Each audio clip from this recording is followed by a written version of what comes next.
Okay, operant conditioning. This is the next theory of learning that we will discuss. Operant conditioning um, is a model of learning that posits humans learn to behave in certain ways because they receive reinforcement from the environment whenever they do so. Reinforcement, another way to think about that is to think about reward. Um, Reinforcement or reward differs from individual to individual, but generally, pleasant experiences, such as food, praise, and money, can be examples of reinforcement. Sometimes attention can be reinforcing. As Nicole knows from her classroom of high schoolers, there very likely will be a class clown, and the student who is the class clown might realize that Miss Nicole is getting very frustrated and does not want the class clown to tell jokes. However, if the rest of the class laughs, her attempts to gain control over the class are likely diminished, particularly among adolescents, because the peer group is so important at that time. All right, so in operant conditioning, think of an individual who's freely acting, operating on the environment. In classical conditioning, we had the environment pulling responses: fear, sexual arousal, heart racing. Those are the sorts of things we don't normally think of as being freely chosen. In operant conditioning, that's what we're talking about: freely chosen behaviors. Okay, an example. Let's say a person is very tense when coming home from work, and that person has a drink. Um, Drinking alcohol often leads to a feeling of relaxation, and that relaxation can be the reward. Um, Attitudes of racism or hatred or sexism, any sort of attitude, can be learned through the praise received by others.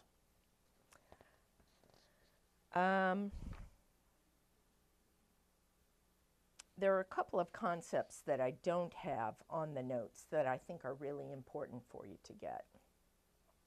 So let's start out by talking about the target behavior. If you want to change a behavior according to operant conditioning principles, think of the behavior that you want to change as the target behavior. Then you want to either follow the target behavior with a reward, or, and that would be reinforcement, or if you determine that the target behavior is already being rewarded in some way, you want to take away that particular reward. So the behavior you want to change or modify is the target behavior. But then you need to figure out what are the factors that are leading this behavior to either continue or not happen enough.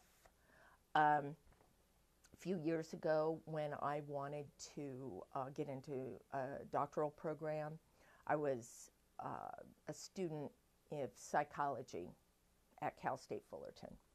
So at Cal State Fullerton, I was taking a class called Behavior Modification.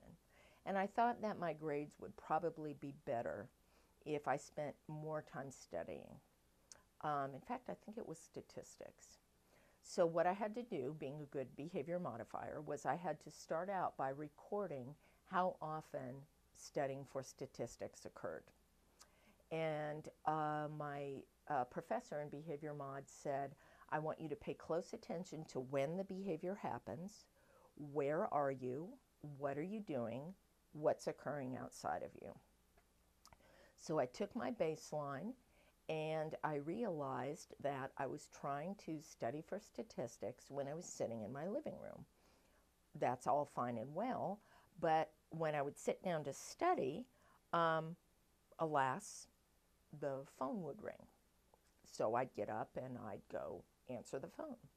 Or I would be sitting there studying and I would look around and I realized that at times I would feel compelled to clean.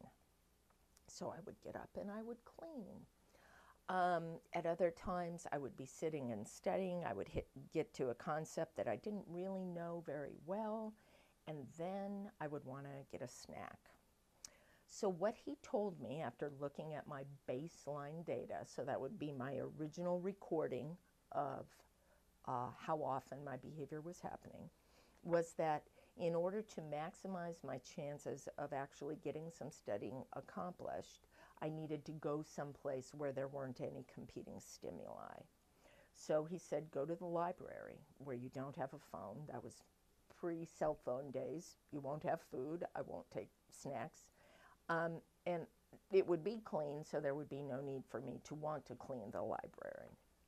So when I did that then, every time I spent an hour at the library studying statistics, I got to earn $1, I think is what it was, or $5, something like that. So for every hour that I spent, then I was racking up money at the end of the week. My reinforcement was dollars. Once I reached a certain level, then I got to go shopping. And this idea that I could put myself on a schedule, reward the behaviors I wanted to continue or have happen more, and not reward the behaviors that didn't need to happen more. I had a perfectly fine home. I didn't need to talk on the phone as much as I was. But it turned out that when I was sitting down to study statistics, I would start to feel anxious. And so anything that took away that feeling of anxiety was ending up being rewarded. Yes? So think in terms of different types of reinforcement. There's the target behavior that we want to increase or decrease. Positive reinforcement is something that is added after the target behavior that leads to the behavior occurring again. Negative reinforcement is something that takes away something noxious that's associated with the target behavior. So whenever I sat down to study and then I would feel anxious, I learned essentially that I could make that anxiety go away immediately by talking on the phone, dusting the baseboards, and eating snacks. That's negative reinforcement. When there's something unpleasant that is associated with a particular behavior, and you can make that unpleasantness go away, negative reinforcement. You may have seen this at the grocery store. Sometimes children will be with frazzled and tired parents at the end of the day. The parents have just picked their kid up from daycare or, grandma's, or they may just be at the grocery store. But it's the end of the day, the parents are tired, the kids are hungry, and the product placement right by the cashier, Reese's Peanut Butter Cups, Milky Ways, Snickers. The kid sees that and starts howling, right? No, I want Reese's, I want this, I want that. And the parent, against their better judgment, will often say, excuse me, I will give you the Reese's, but you have to stop yelling, right? They give the kid the Reese's. The noxious or unpleasant stimulus goes away. The child is no longer yelling. And essentially, the kid just learned when you stand at the checkout counter with your mom, if you yell really loud, she'll give you a Reese's, right? So, who is conditioning whom in this example?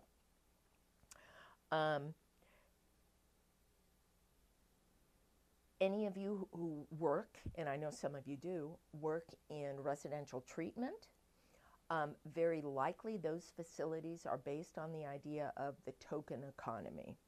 The token economy is that when people are admitted to the unit, they usually have very few privileges. Once they are there and they engage in positive pro-social behaviors, they earn rewards or they can move up a level. All of this is based on principles of operant conditioning.